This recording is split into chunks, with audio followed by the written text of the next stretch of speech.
Hi, I'm Anna Marie Cox, and we are taping this episode at a very exciting time for our country, which may or may not affect how this episode goes. Hi, I'm Daniel Dresner, and I'm wearing a tie for the first time in 6 months because I was on Morning Joe this AM. Humble brag much, Dan. Jesus. So we're going to try to get through this episode without talking too much about current events, because this is a podcast that is not about current events. It is about politics, but it's about politics in space. In space! At the moment, we're recapping The Expanse Season 5, but we're taking suggestions about what to take on next. We're thinking of doing a few one-off episodes after The Expanse wraps, so if you have a book or movie idea in particular, you can send us a tweet at SpaceTheNation or email us at spacethenationmail@gmail.com. Or you can comment on our Patreon page, which is patreon.com/SpaceTheNation, which is also a place where you can give us money. Although we plan on keeping the podcast free for all, but if you pay us a little bit of money, you'll get episodes early and, get to participate in AMAs, and I don't know, we'll think of other stuff that'll be fun for patrons. But we should get started on this pretty intense episode. Yes. I think. Yeah. I'm going to go yes. Dan, yeah, it was intense. Dan, would you like to begin the recap, I would be please? delighted to begin the recap. And in some ways, this episode was structured interestingly because there were two sort of very short scenes in which we then don't see those places again, and then it sort of goes long. But we might as well start with Luna, or the moon, in which Avasarala is very clearly shook up, is trying to figure out whether or not Arjun, I assume, is alive, and is then interrupted by who I can only describe as the system's most awkward politician, who is now the acting Secretary General. Used to be the Minister of Transport, comes in to talk to Avasarala, and is clearly both literally and figuratively off balance because of his new role, and asks Avasarala to be and serve in his cabinet because he recognizes that, among other things, she was the one who was in touch with Nancy Gao and told Nancy Gao to retest the watchtowers, and also the fact that she is clearly much better at this than he is. And when I say awkward, he also interrupts what I can only say might be, Shora Agdashalu's best acting of the season. She has clearly been very shook by what's happened, and, my favorite moment for her so far has to be after the acting Secretary General leaves, where she is trying to compose herself, and what I can only describe as putting on her equivalent of armor. Yeah, I've said before that I want to read things into her outfits. I think I can definitely read something into this outfit. Maybe not the outfit, but yes, she is putting on her armor. Also, my heart breaks for her. If people don't recall, she and Arjun left on bad terms. Like, he was very upset with the way she conducted herself in the race for the UN leadership role.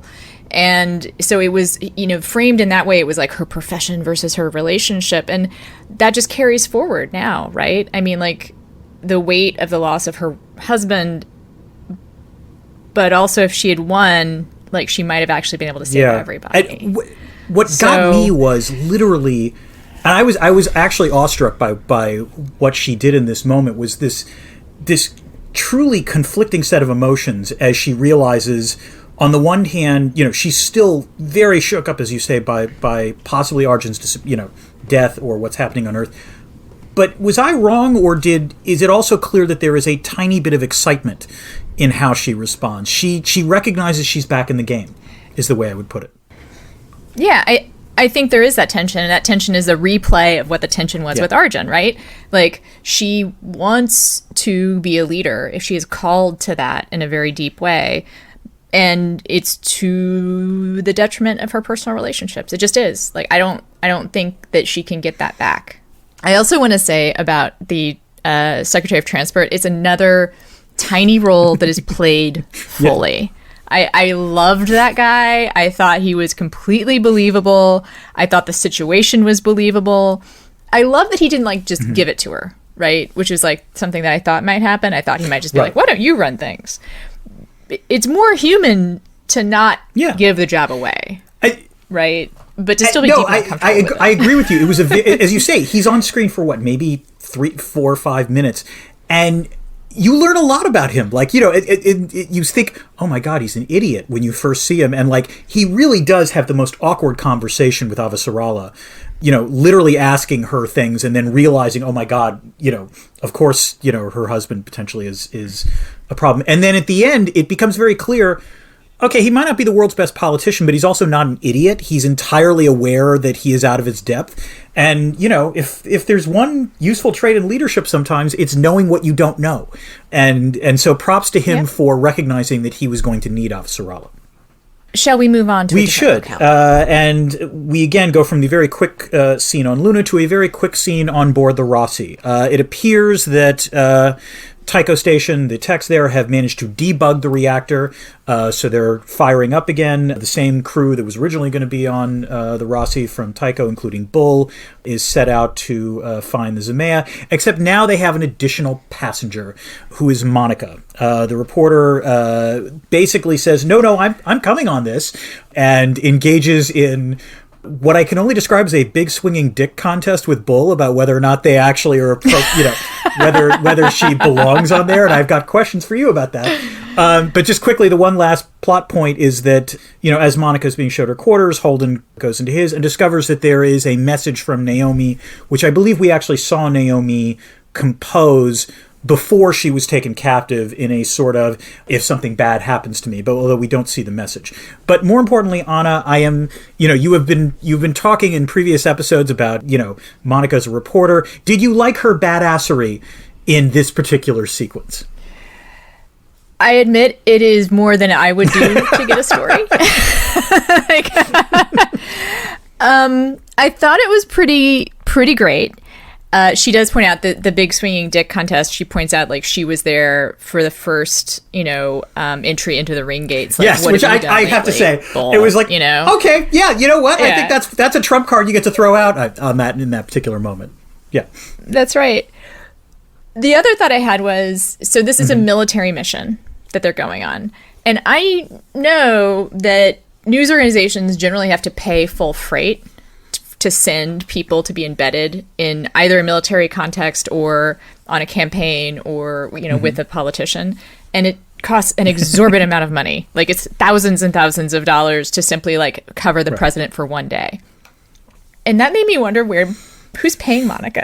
Like, it's never, I don't know. Is it a Guardian situation? Like, it's publicly funded? Like, is it, you know, like Patreon? She should have a Patreon page. Belter Patreon is on this. Although no, she's clearly an inner. So maybe maybe CNN is morphed into SNN, Solar System News Network. I don't know. I don't think they ever address it in the books either, and I don't know why I only thought of it now. But like, journalism has a harder time paying for itself throughout the centuries. Like, literally, like, journalism has never really gotten a great profit model together, right? Like, it's always and it's clear, by the way, the best. It's also clear she's got bank, because if memory serves, wasn't the deal when she was on the Rossi before that it was her company, or it was her media outlet that was sort of funding the Rossi going to the ring gates in the first place, correct? Right. So someone behind her has a lot of money. I'm just curious, like, what the media, you know, universe looks in the expanse. Like, I don't know. We may find out. It's a little corner of that universe that seems like one they haven't completely sketched out. They've sketched out a lot of the corners, right? More than other shows. You get a little bit of, like, texture about, like, how you would take care of various things. You know what I wonder if they'll do? I mean, we talked about in last season when with the arc involving the election on Earth, and we saw some of the extra components on Prime were the Nancy Gao commercials and the Christian Avasarala commercials. Maybe one of the things they could do this time would actually be to, like, show a news report of, you know, from Monica. Like, what would her conventional news report look like, which would be kind of interesting, to tell you the truth. Yeah. Maybe, like, let's tweet at them. You know what? Dan. I'm going to talk to. Yeah, exactly. We're gonna get to the bottom of this, patrons. We're going to tweet at them. Exactly. We're going to get to the bottom of this. We're going to make some suggestions that they might.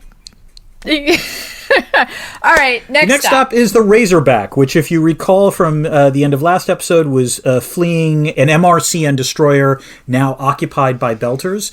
There is a spectacular action sequence where a Belter crew tries to board the Razorback, and Bobby shows this Belter crew how Martian tech is supposed to be used, killing multiple Belters, and during the firefight, Alex plants a bomb on the drive of the destroyer, which allows the Razorback to escape, and they get to blow up the Belter ship.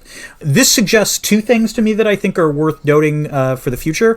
The first is that it might be a Belter crew, but it's not obvious they actually know how to use this stuff terribly well. And I do kind of wonder what that means for future combat. And it also means Avasarala is probably about to get some really juicy intel. Yeah, I had a similar kind of question in my head, which is between this and Marco flying around in Free Navy ships, they're not hiding their connection to the Martians anymore, which seems... I don't know. Bad. So I agree with you on the Free Navy, but this ship, remember, I mean, I assume this ship was one that they had spotted in the surreptitious transfer between, Right, but in general, right. Like with Marco, like I guess I just thought of like, it seems like they're not doing a really good job of keeping under wraps the fact that they're being aided by someone. I guess that's true, but I mean, in some ways, military. You can think of this as a pre-Marco announcement and post-Marco announcement kind of world. When Marco made that announcement, in some ways, if you're Marco, you want those ships publicly visible. Indeed, as we're going to talk about a little bit later, you want shows of strength. Moving on. Okay, moving on. We now move to what we would describe as what is left of Earth. Apparently, the prison where Clarissa was relatively close enough to walk to Baltimore, but I didn't know that was the case. I have to say I assumed it was on a different continent, but whatever. They decide they will walk to Baltimore, and they are in a conservatory, which is apparently, was a place where they reforested with lots of trees. While they are there, they encounter first one dead guy and then one live guy, and it is very clear Amos does not want to deal with them. Indeed, the live guy, who seems sort of friendly, although we can talk about this, nonetheless, Amos is extremely wary. Instead, Amos decides that the best approach is to go to a survivalist's house to get supplies. A survivalist, even though they've been warned by the live guy, essentially, that he's been shooting people. And indeed, Amos goes and tries to propose a trade. The survivalist makes him strip. We will talk about that later. And seems about to kill him when suddenly Clarissa is able to activate her mod and literally eviscerates the survivalist. As a result, they now have all of the resources that the survivalist did. They're in a nice, cozy place, and Amos seems pretty pleased with himself until Clarissa brings up the awkward fact that this was highly unethical. And that clearly what Amos was hoping was, in fact, to kill the survivalist, and that even though, as Clarissa puts it, the survivalist was a dick, this was not the right move to do. And the episode ends, in this case, with Amos sort of having an epiphany that he needs Holden in his life, that he realizes he's beginning to lose his moral compass on this one. In terms of this sort of sequence, I really liked, in particular, the exchange that Clarissa and Amos have when they're sort of talking about their backgrounds and about what they need to do to go forward, and they're sharing what is, I can only assume, is a future kind bar. And it was sort of a nice example of how they're a dyad now. They're a unit. They're a team. And also, I'm going to just say Amos keeps asking Clarissa if she's okay, enough so that Clarissa keeps noting that Amos keeps asking that. And I think Amos is really asking that because he's asking that about himself. But the thing that I am most struck by this whole sequence is that Earth still has survivalists. I think survivalists are probably a enduring feature of humanity. Like, there's always going to be people who are paranoid and people who are conspiracy theorists. And, like, we've talked about how the Expanse kind of backhandedly deals with conspiracy theories by, like, saying, no, we figure it out, fake media. Don't worry about it. But I think they're always going to be there. I liked that he basically could have been transplanted from today. Like, the whole setup and the way he acted could have just was sincerely, like... But I think that's true of, like, survivalism in general, right? They probably, like, basically... Right, no, with a little tweaking, that was Ted Kaczynski. Yes. I did appreciate that he didn't really have a son, because part of me was feeling, oh no, is Amos going to kill him? No, it was. I have to admit, right? That was one of like those small little touches where I was like, oh damn, okay, that was fake. That was interesting. And I believe they rescued Amos from having to make a decision about whether or not he was going to kill a young person, if not a child, and someone who didn't like have a bead. And by the way, basically. Oh, go ahead. Yes, this whole sequence is really interesting. We have insights for our later discussion about themes. I will say now, yes, Dan, I did appreciate Wes Chatham getting down to his skivvies. I would like more excuses for him to do that later. I don't think it detracts from the show. I think they worked it in very gracefully. It made was totally total sense organic. in the plot. I agree. Yes. It wasn't excessive in any way. So I like that. And as for other details of that scene, like, let's save it for our later discussion on themes. Okay, I guess we move now to the Free Navy and the Belt. On the Pella, there is tension on board the Pella. Marco is pissed off because it turns out the Rossi is still around, in no small part due to Naomi's sabotage. Marco wants to space Naomi. This causes, for the first time, some conflict aboard the crew of the Pella. Sin, it is safe to say, is pissed. He lashes out. They actually have an argument. Not just they have an argument in front of Philip and in front of the entire crew, which anyone who knows anything about militaries knows is kind of a no-no on this. And Philip resists as well. He does not want to space Naomi, which causes Marco to back down. And I would just note here that it was interesting to me that this starts off by Marco calling the Rossi, even if it's sarcastic, a grand symbol of interbelter unity, meaning that he recognizes the power of symbols and he recognizes what the Rossi is. I thought this was fascinating. It does underscore how just because you have a bunch of military stuff, that doesn't make you a military. That there is a transition between being a radical faction, freedom fighters, as it were, to trying to conduct yourselves as a fighting force with a command structure, right? And it's not in Belter culture to have a command structure, really. Yes. You know, like their society is organized very much along the lines of consensus. You know, when they talk, remember, Drummer corrects him and says this is family, exactly. Crew, yes, no, and that ties into some things we'll discuss a little bit later. I agree. The other thing. Give me a lot of clues about what we're going to be discussing later. I also want to say right now, I hate Marco so much.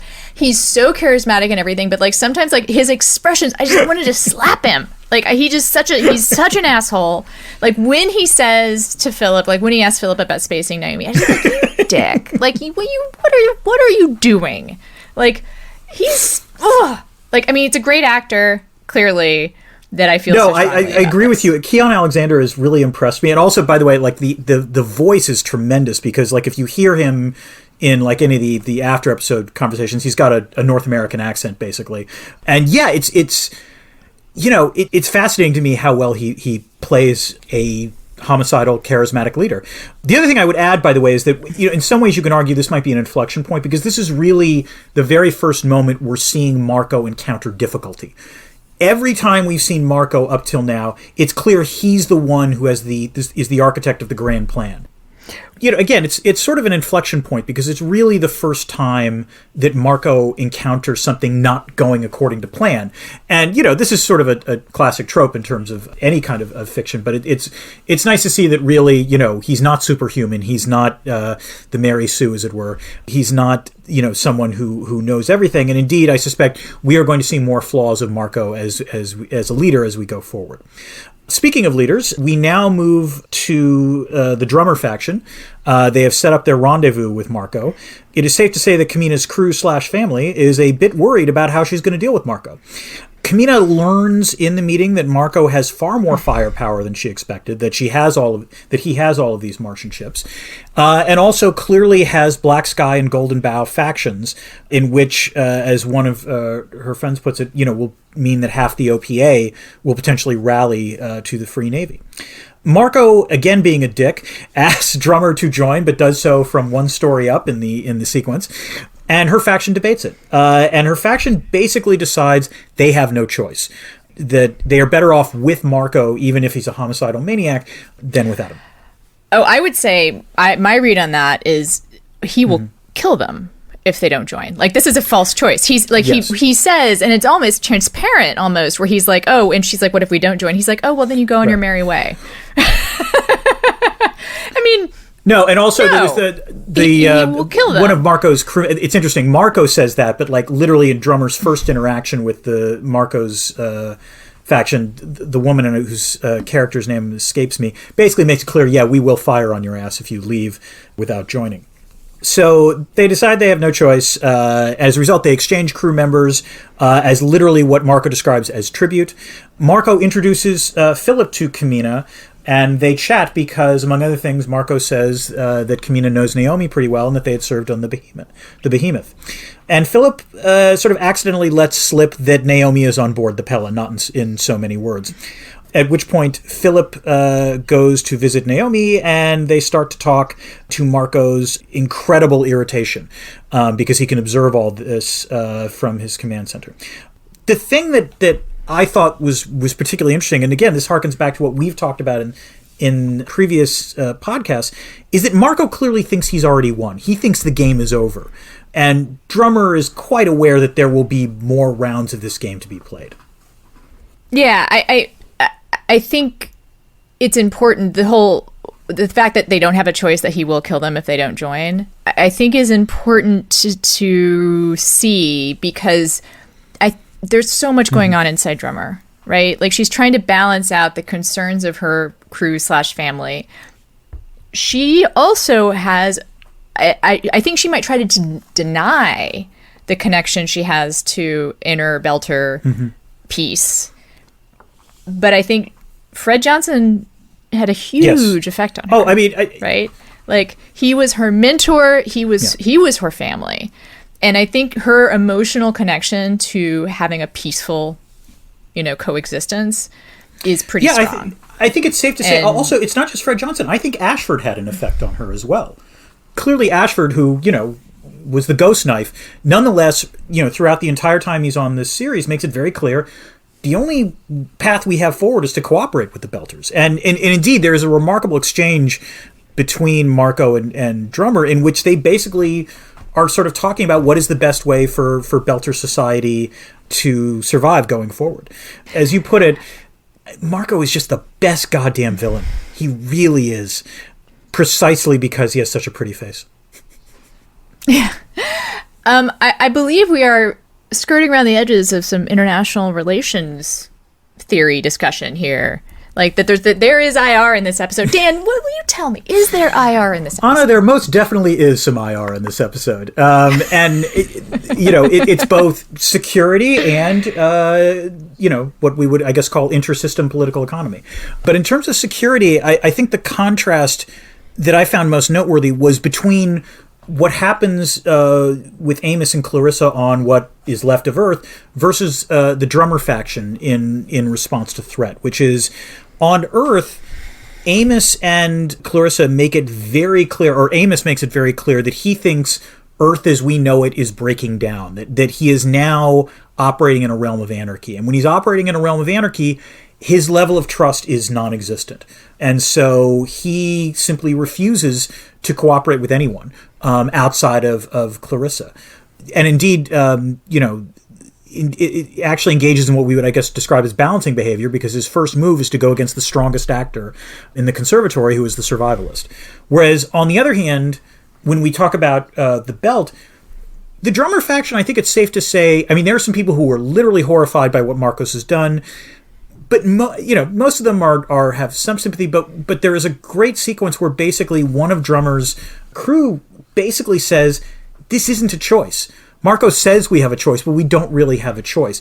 And this is the one time that scholar, international relations theory tends to predict that bandwagoning occurs, which is if you are such a small actor that you really have no choice because you're just proximate to a much larger actor, you in the end have to bandwagon, because it's either bandwagoning or non-existence. And it is, clear that that's how Drummer's faction goes.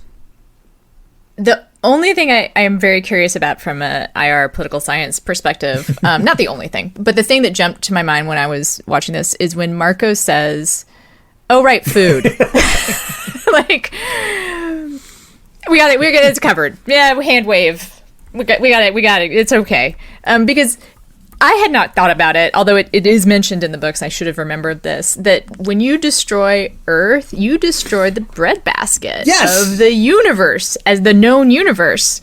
And to me, also, this is now actually so obvious. I feel like Belter should have said something about this earlier, because that's the other huge cost and the other asshole move, right? Not only is he mass murderer, but he seems to have just completely gone to this level of genocide at a severe cost to his own people. Yeah. You know? And irresponsible. Again, this could... And he says there'll be thin years at first. Yes. That was... I also sort of said, oh, really? Yeah. Way to go, Lenin. That sounds like, I mean... And that's the political science part that I'm curious about. It's like, if you're going to be a revolutionary, if you're going to be an insurrectionist, and you get to power, and then you're like, oh yeah, by the way, I don't have any resources for y'all. Let me put it this way. His resource is ideological zeal. And to be fair, at least throughout the arc of this season, that seems to be enough. Because as you point out, until this episode, you would think that other Belters would be like, oh, you know what? We kind of need biologics and soil from Earth, even if they're dicks. I mean, like, if it's the only source, that seems super important. But again, one of the sort of subtle themes throughout this entire season has been the notion that what Belters care more about than material wants is sustaining some kind of common identity. I mean, it explains why Sakai, spits in Holden's face when Holden points out that she had a good job. It explains what Marco does. Now, to some extent, maybe this is the showrunner sort of stacking the deck to some extent. But I would like to see there's part of me that, like, I want to put a poll in the field on Belters. I want to know how they feel about the fact that there will be thin years at first, because admittedly. Yeah, I was going to say, I think it is the radical Belters that feel, class solidarity above all else. I think that also Belters have been shown to be a very practical right, and sort remember, of people. And also very, very aware of resources. That is the thing that defines their society. Right, so like the to statement there will be thin years at first covers a shit ton of sins, it seems to me, I mean, that is not a minor thing to say. That's like George C. Scott and Dr. Strangelove saying, we'll lose 10, 20 million tops. It won't be that big of a deal. I'm not saying we won't get our hair mussed or anything. It's an underpants gnome level thing, I hope the underpants gnome being survives into the Expanse era. Yes.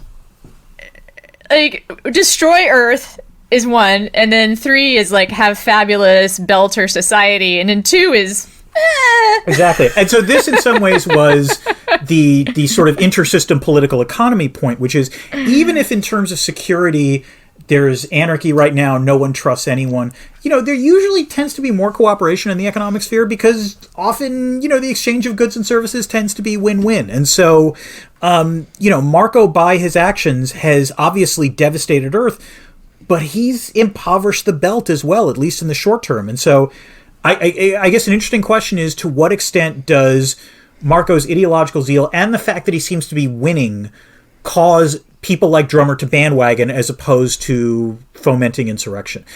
I guess that's where. And what happens with people like Sen? Yes, exactly. Right? Who's bristling both at the arrogance, and I bet there's other people who are in the Free Navy who are that food thing, maybe we should think about what we're going to do about that. That seems like a more primary concern than other things. So now we're going to have a very graceful segue into the themes and quotes portion of our entertainment for the night, which I've decided I want to call the Gravity Well section, because we go deep. Oh. Dan, what is the first theme you want to talk about? The theme I want to talk about is a pretty simple one. What does family mean? My son has a kind heart. Your people. You don't even think of our family as your own anymore. You haven't felt the price of it yet, but someday You will. There are ways that you can live a good life without being a good person. Schrodinger's parent. Who? A parent you never hear from. Exists in a quantum state. Both dead and alive until you check up on them in the act of observing. Makes one of the two states true. A loss. The loss is still fresh. So this is really interesting to me. You know, across both Earth and the Belt, we are seeing very different definitions of family.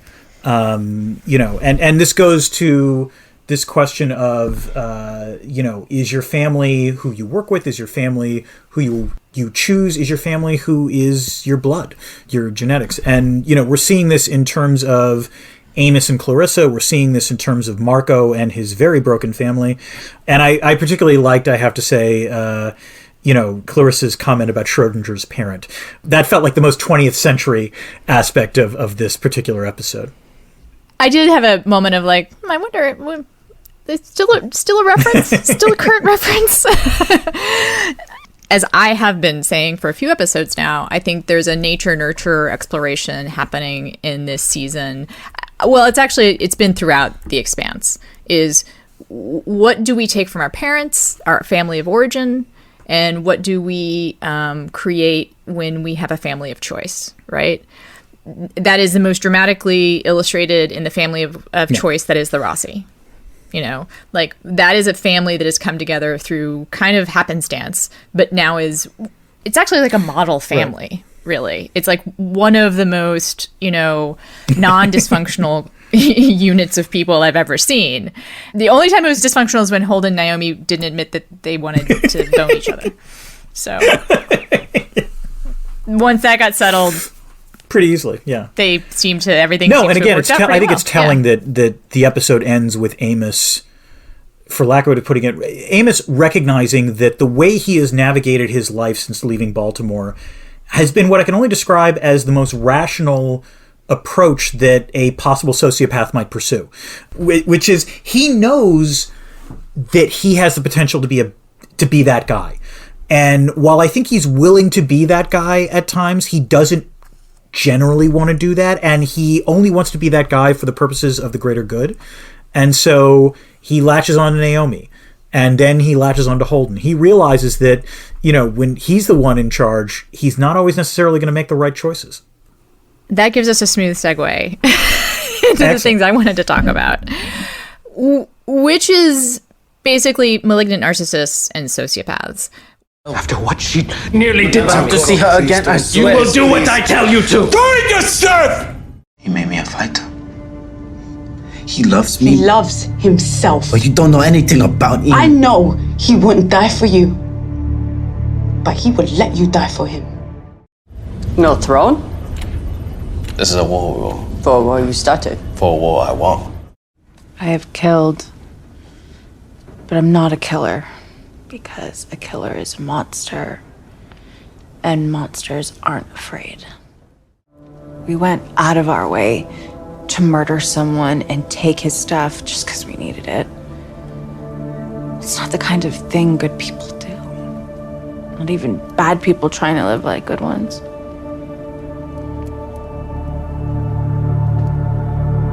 Yeah. Holden never would have approved a move like that.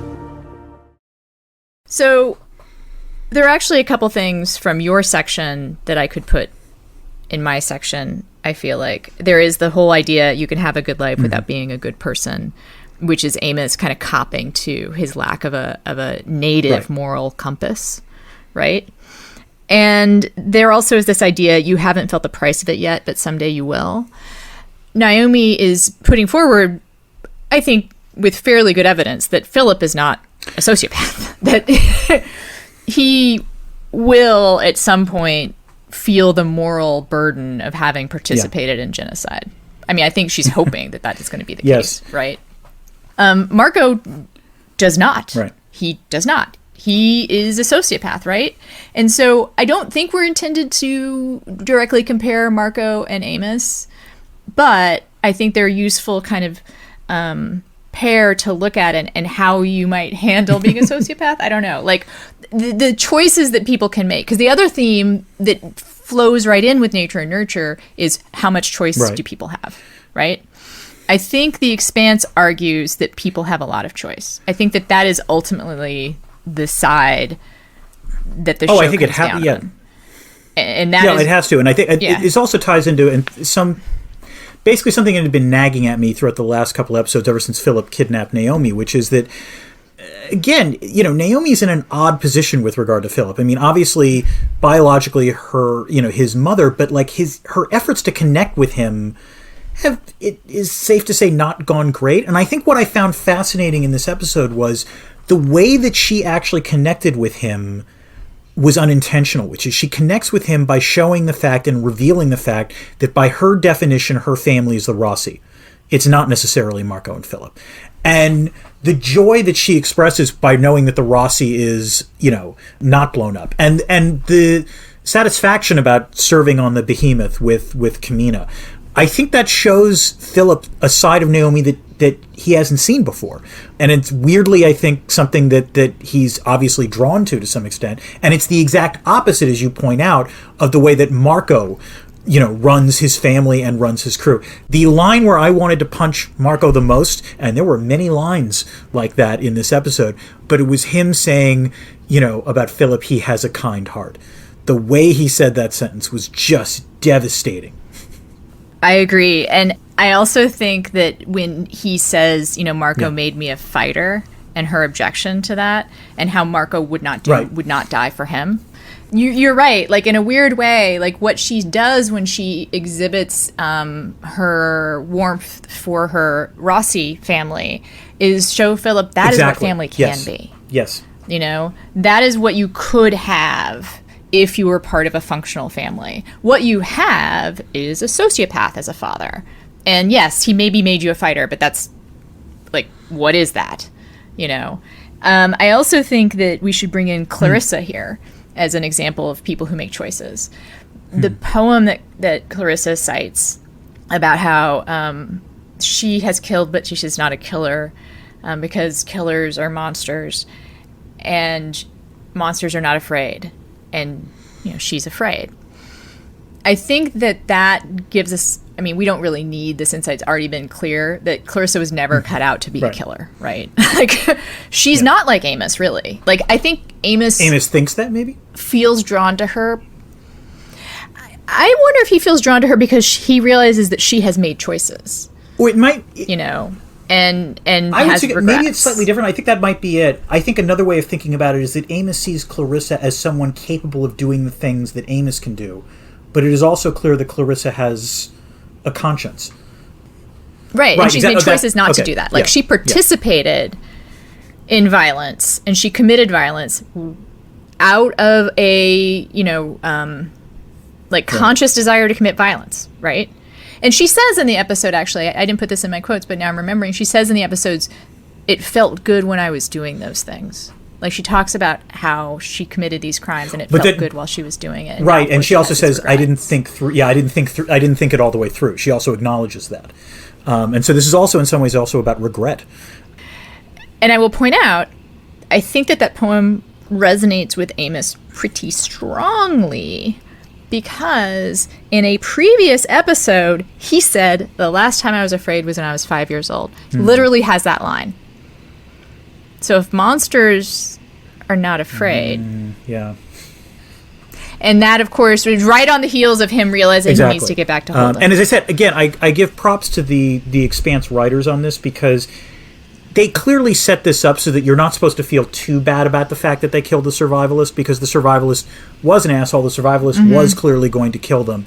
And so somehow that seems like a just... And it had killed other people too. Like, they make it like they find blood and like he's clearly like a exactly. And what I applaud the writers as well as Clarissa is doing is they don't let the characters off the hook, or they don't let Amos off the hook. I mean, Clarissa to some extent as well, but like clearly Amos is the one that was fomenting this conflict. And there is a very brief shot when the survivalist is about to shoot him where it looks like Amos is like all set to pounce, and then suddenly Clarissa goes in instead, where it was clear that. Oh, this brings up a plot issue I have with that scene. Sorry. I'm gonna jump in. What was Amos's plan? Like, I was sort of like, okay, he's thinking of something. He's got some idea about how he's going to get the jump on this survivalist guy. But then, after he strips down to his undies, which, again, appreciate. No, for sure. It seems like what was he going to do if Clarissa didn't? So this is where I think I have two answers. The first is, I think Amos actually thought that Clarissa would step in. I think Amos might have suspected that Clarissa's, could step in, and that in some ways by putting himself at risk, it would cause Clarissa to, activate her mods and actually step in. The other possibility is, frankly, that Amos would be like Clarissa, but just not without mods. I mean, literally, his expression right before you see Clarissa come in is that of a caged animal, is that of like a cornered animal. It is clear that he is going to, at a minimum, try to close the distance and hopefully overpower this guy before he gets killed. He hasn't committed ultra-violence in a while. Well, since the first episode of the season. So... Oh, yeah. But that's what I mean. Like, for Amos, that's a long time. That's a very long time. And so he's probably got, like, adrenaline stored up or something, sort of like Clarissa's mods. It is probably the longest he's gone without punching somebody in a long time. Yes. No, wait, hold on. He punched someone in the second episode, too, because he dealt with the drug dealer in Baltimore, remember? Right. Oh, but right. I have to say, we've talked before about addiction. I like the idea of there being an ultra-violence anonymous group in which, Amos has to go and say, it's been a week since I punched someone, or something like that. That would be fascinating. Yeah. I admit I'm powerless over ultra-violence. That would be a hard one for him to do. I think we've played out this. Our themes are really closely related. Again, I do feel like this is the ultimate question of The Expanse, is what do humans have control over? What do they not have control over? How do we make our own destiny? And again, the argument underneath this all is that we can make the choice to do the right thing. Constantly we're being shown people given choices, and the implication is always, I mean, that's what makes a show, right? Like, we wouldn't like a show if it was like, no, do wrong things. And the end scene. Yes, exactly. No, this is right. Yeah. Well, I mean, Breaking Bad was really good. I don't know. Which means we have to move to our last section, which is what we call the debris field. So any sort of stray thoughts that we have about the show. The stray thought that I was going to ask you, Anna, was, which we've referenced multiple times, is that Wes Chatham is in his undies in this episode. And I remember watching and thinking, I don't mind talking about it at length. We could just go on about it if you really want to. I don't mind that we've referenced him multiple times. Things have been really tough all over. The television has been full of stuff that I don't want to watch. Yes. I don't want to see. So, a little eye candy. Like, all I can say is I want there to be an episode. All I can say is I hope in the season we can have a reciprocal thing where I can talk about Kara G for a little bit. Okay. I mean, she did get a love scene. Yes, that's true. Which Amos will probably never get. Well, wait a minute. There was that love scene would not be the correct term, but there was that sex scene last season with on Illis. That's true. And also we have him and Avasarala, so that counts for something. All right, I'll go with my little stray thought, which is it just me, or does Jim look completely out of place in every scene that he's in? I think intentionally. I think that's supposed to be intentional. Like, even on the Rossi, where he's the captain, like, he seems like it just doesn't, things aren't gelling for him. His expression, he's like trying to be, I said before, he does a terrible tough guy, not a tough guy. Trying to be a tough guy doesn't work for him. And he just seems like, and I think it's intentional. Right, exactly. His family's not there. You talk about him being command of the Rossi, but again, in some ways, there are these two ways of thinking about it. The first is this a command structure or is it a family? And clearly, for Holden, the Rossi is both a physical thing, but it's also a mental headspace. And the mental headspace doesn't exist unless Naomi and Amos and Alex are there. And we've seen that throughout this entire season for him, from the moment Naomi, leaves to go find Philip. And I assume this is probably not also easy for Stephen Strait to do, because the last two episodes, has been one in which he's kind of a peripheral character, and it's sort of like, so when is he gonna go to the Zemea? Like, we're dealing with a couple episodes where they're trying to go get him. Like, let's just cut to the chase, as it were. I kind of appreciate that he's been sidelined, though, because he's the plot engine for most of the series. That's a fair point. Yeah. Jim is the primary actor, the prime actor in most of the series. It's the decisions that Jim makes that makes the whole plot go along, right? And that is not this season. Statement. Jim's decisions are not really important right now. Yeah. I mean, he doesn't get to have input on whether Naomi, goes. He's away from everyone else. Bull is kind of the one in charge of this mission, and I think he rather, with some self-awareness, is going to let Bull run the mission. Like, I believe Jim would be the first person to admit that military strategy is not his strong point. Speaking of military strategy, my last thing. Again, perhaps I'm reading too much into this, but Marco's sending that black-lipped lady who hates Naomi onto the drummer ship. Maybe not entirely good faith. What do you think? Like, well, maybe. Okay, so that her character's name escapes me. On the one hand, you're absolutely right. Yeah, I had to go with black. I mean, I think actually it's blue lips, which I do like. It's a good. But look at it this way: you're right. I do not like that character. She is. I mean, it's clearly a bad person. I guess I would hit back with you though with a different question, which was: did Marco send her away because she was the one agitating to kill Naomi? No? No. Okay. No, I think Marco. Actually, I've thought of this when we were first talking about that scene. It's implied a little bit that Marco wasn't entirely serious about spacing Naomi. I wasn't certain about that. That at the end it was like that the person's like, "Would you really have done that?" And he's like, "I don't remember. I don't remember what his reply is." He says, "What do you think?" But he says it in a tone that I thought was ambiguous, to be honest. Right. Where it could have gone either way, and I think it was just sort of like a way of like letting her interpret that sentence however she wanted it to. But right. And I think this shows another strand of Marco unraveling, which is he is impetuous, right? He is fickle. He probably meant it in the moment that he would that you should space Naomi, and then maybe would have changed his mind like 5 minutes later. He's not a strategist. I mean, he pulled off the most significant murder of millions in all of human history, but that's different. I would disagree slightly. He is a strategist. I mean, you have to get maybe there's a difference between strategist and leadership. He's a strategist for one round. He executed a brilliant plan, but as we've said before, and indeed it's literally said in this episode, he thinks the game is over, and clearly the game doesn't end. That's not how this works. And that requires sustained leadership, and your point is correct. He is a charismatic leader, but he's not necessarily a leader with any kind of while he might have a long-term vision, he doesn't have any actual plan to how to get from here to there. And Dan, we were not going to talk about current events. No. So we won't. I'm not sure why that came up for me. In impetuous leaders not having long-term plans, just inciting violence for the sake of violence. Do not mention current events, Anna. This podcast takes place in a hermetically sealed international relations vacuum in which the real world does not penetrate. The only thing listeners need to know about current events is they can catch up with us on our Patreon page or tweet at us at _space the nation. So if anything, like, this podcast is not where people should go for our opinions on current events, because you and I do have many opinions and on many current outlets events, to and express those them opinions. Yes, regularly. Exactly.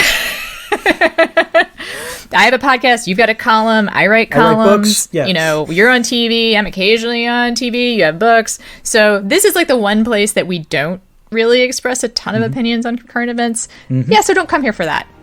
Go other places. I am at Anna Marie Cox. You are... I am at Dan Dresner. We both have a lot of things to say about poli-sci, but please keep on listening because this is where we talk about sci-fi.